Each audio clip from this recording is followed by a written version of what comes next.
আমি টুম্পা সূত্রধর আর আপনাদের প্রতিবাদী টুম্পা, আমি চ্যালেঞ্জ করছি এই এক্স মুখ্যমন্ত্রীকে, উনি যদি 226টার বেশি সিট পায় আমি আমার কান কেটে দেব।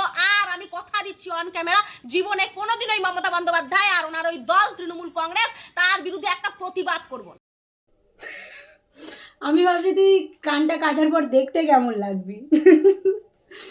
আর কাটবি তো কাটবি, তুই কানটা কাটার কথা কেন বলছিস? তুই তো এমনিতেই আমাদের কথা শুনিস না, তুই যা জোরে হাওড়ে হাওড়ে কথা বলিস। তুই বলতে পারছিস আমি আমার জিভ কেটে দেবো, আমরা শান্তি পেতাম, পশ্চিমবঙ্গের মানুষ একটু শান্তি পেত। তা নয় তুই কানই কাটছিস, একে শুনিস না তার উপর আরও শুনবি না। কাটতে হবে কিন্তু শোনা, চতুর্থমের পর, ঠিক আছে? আর উনি আমাদের এক্স মাননীয় মুখ্যমন্ত্রী নন, উনি প্রেজেন্ট, উনি ফিউচার, ঠিক আছে? যাই হোক, কথা ঘুরিয়ে লাভ নেই, বিজেপির মতন জুমলাবাজির কথা ছেড়ে দিলেও হবে না। চতুর্থমের পর কোন কানটা কাটবে সেটা রেডি করে রাখো, ঠিক আছে? অপেক্ষায় রইলাম টুম্পা রানী।